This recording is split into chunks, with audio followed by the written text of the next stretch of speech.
And we are starting with some breaking inputs coming in. Visuals accessed by Republic of Ministers of Afghan government that have now fallen waiting, in fact, at the Kabul airport to flee the country. In fact, we also have information of the former Afghan ministers that were made to wait in the Kabul airport for several hours before they were allowed to board a flight onto Turkey.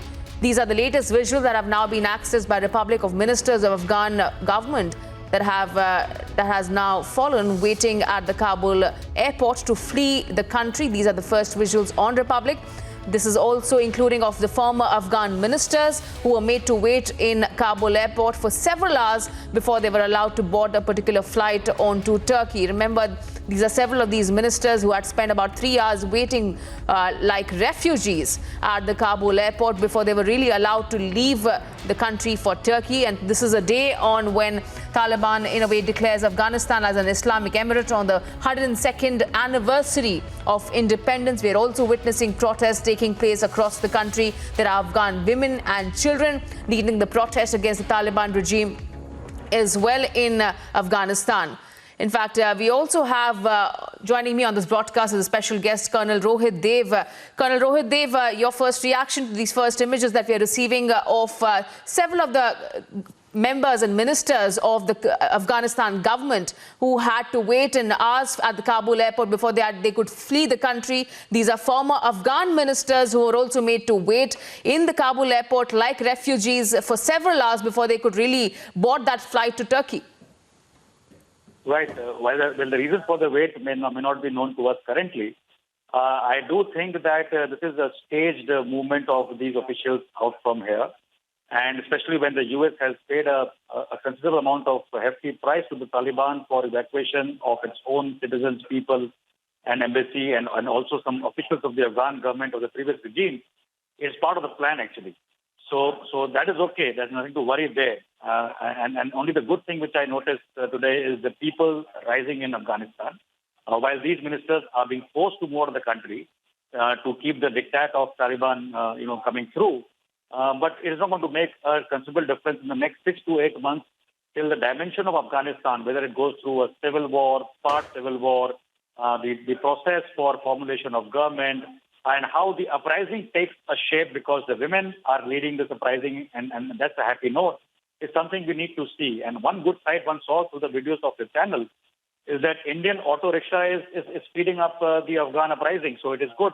And I just hope that Imran Khan does not listen to me and start burning the auto rickshaws there, because that's the primary source of movement in Kabul right now.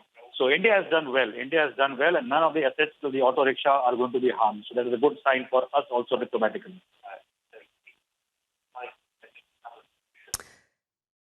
In fact, Colonel Rohit Dev, another question to you. At a time when we are seeing, in a way, the Taliban taking over the reins in Kabul, the eyes are also, in a way, fixated on Afghanistan, on what will be the future for Afghanistan as well. Meanwhile, we do know that the Indian government also has kept a close watch on all the developments in the country, and we have been tracking that as well. Help us understand, what do you see happening in the next few days or the next few weeks as far as, because currently the situation is not as tense as expected, but the people have fear and panic, and that's the reason they want to flee the country.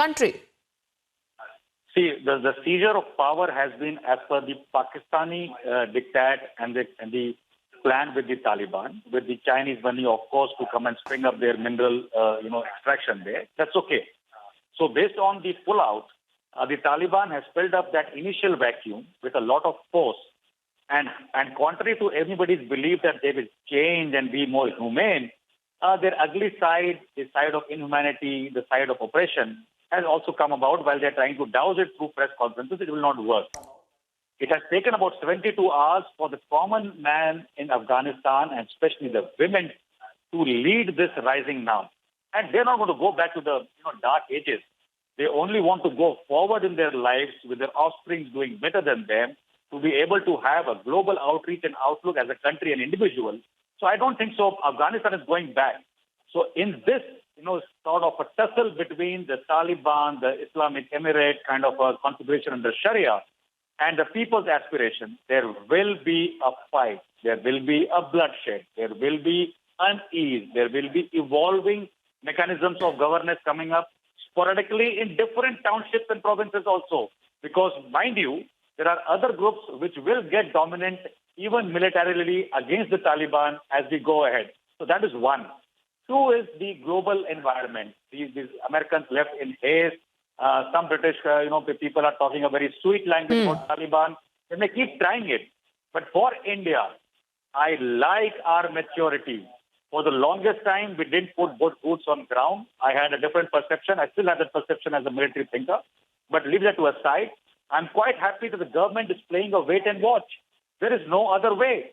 We are signatories to, a lot of pacts for non-operation, for women's rights, for anti-terrorism stands. We're not talking to Pakistan, which is a neighbor, and trying to create a lot of panic in our country otherwise, because it's fair state. So we can't give any credence to this country's governance at the current moment, because the governance structure is still to evolve.